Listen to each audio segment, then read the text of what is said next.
Léon Le Saux, à sa mort, par testament, a légué sa maison au Montois et il souhaitait qu'il soit maintenu un foyer de culture. Je pense que c'est chose faite. La province a d'ailleurs décidé de faire siéger son secteur littéraire ici à la Maison Le Saux. On peut dire que la Maison Le Saux, c'est un peu l'incarnation, comme le Grand Ornu, de la fonte du tourisme et de la culture, tout à fait, puisque la partie classée aura une vocation plus muséale à l'avenir et la partie non classée sera plus consacrée aux activités littéraires.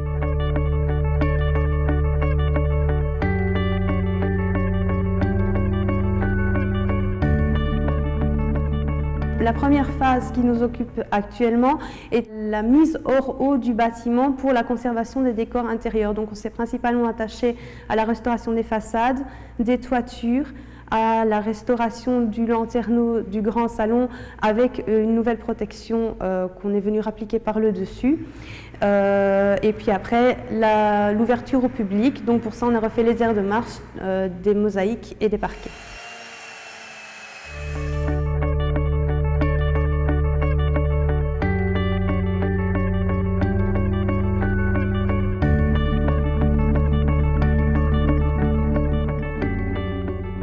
Pas tout rénover, tout rendre tout blinquant, ça doit garder la trace du passé et sa patine, si on peut dire.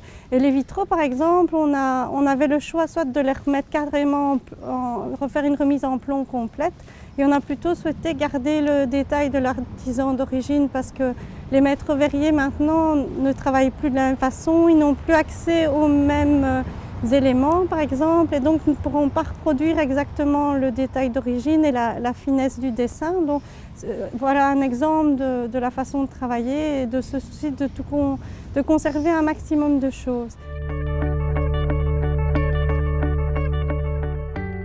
D'abord, la toute première étape, c'est un calque, c'est-à-dire on fait un relevé complet du tracé des plombs sur plan, puis on démonte les plombs.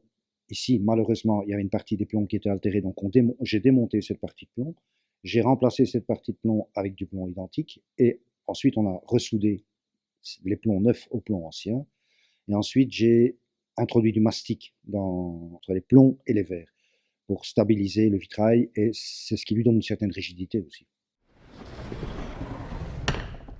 Le mieux, ce serait qu'on ne voit pas mon passage, que l'œuvre soit que les traitements soient tellement discrets qu'ils soient invisibles. C'est très différent de la démarche de la création.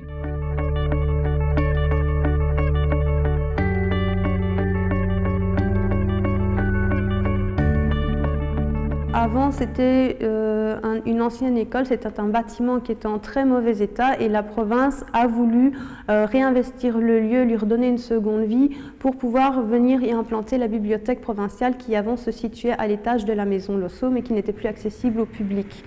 Malheureusement, on s'est rendu compte qu'il y avait tellement de travaux à faire dans cette bâtisse qu'on a essayé de trouver des solutions alternatives et nous avons donc contacté le ministère du Tourisme afin de faire fonctionner le site de la Maison Le Saux en entier avec le bâtiment d'à côté, d'où s'est dégagé les solutions de créer un centre d'interprétation de la Maison Le Saux au rez-de-chaussée de l'habitation d'à côté et au premier étage le centre de littérature qui accueillerait donc les collections Le Saux, le fonds Claire-Lejeune, entre autres.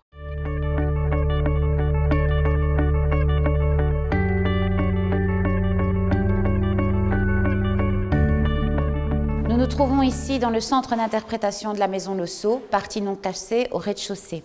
Ce centre d'interprétation a été conçu autour du meuble bibliothèque, chaque meuble bibliothèque étant conçu comme un cabinet de curiosité. Le rayonnage, c'est l'imaginaire de l'accumulation. On a tous chez nous une bibliothèque qui accumule des objets qui n'ont pas forcément de valeur, mais qui racontent une histoire. Des livres qu'on a lus, qui nous ont marqués, des choses qui nous ont intéressés. Et c'est vraiment l'objet de la bibliothèque, pas en tant qu'accumulateur de livres, mais vraiment comme accumulateur de souvenirs.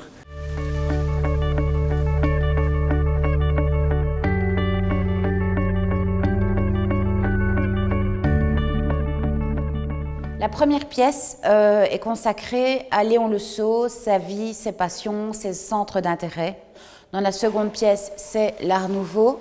Dans la troisième pièce, c'est son incroyable collection de médailles, puisqu'on sait que Léon Le Saux était atteint de collectionnite aiguë. Et la quatrième petite pièce, c'est une mini-salle de cinéma où on va retracer la découverte par Léon Le Saux de l'édition originale d'Une saison en enfer d'Arthur Rimbaud.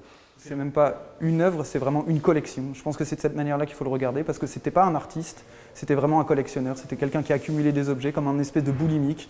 Et à travers ces objets, on peut raconter une histoire autour de leur vie, de l'époque dans laquelle ils vivaient, des petites attentions qu'ils ont eues vis-à-vis des artisans, des artistes de l'époque. Et c'est ces petites attentions et ces petites histoires qui permettent de donner une valeur à cet homme, à Léon Le Saux.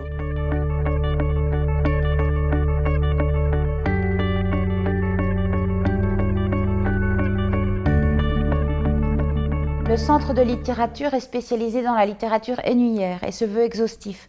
Donc on voudrait que les gens puissent y trouver, les lecteurs puissent y trouver tout ce qui se crée en matière de littérature énuyère, que ce soit de la poésie, du roman, des essais, mais aussi des articles critiques, etc.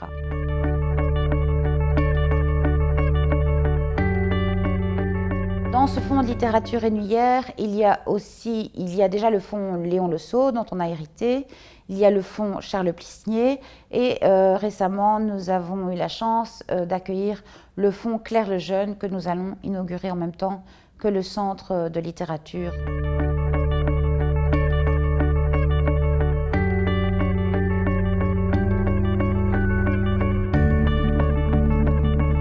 Dire qu'elle revient de loin et qu'elle a attendu longtemps l'événement un peu de Mons 2015 qui a servi vraiment de moteur à la restauration.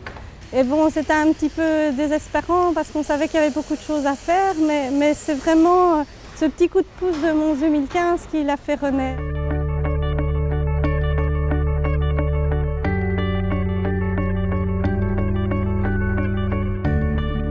Le jardin accueille les guinguettes littéraires depuis le mois d'avril. Normalement, elles vont être démontées au mois de septembre, donc fin septembre, mais la Fondation Le Saux conserve une partie des chapiteaux, ce qui permettra de conserver une continuité de ces guinguettes.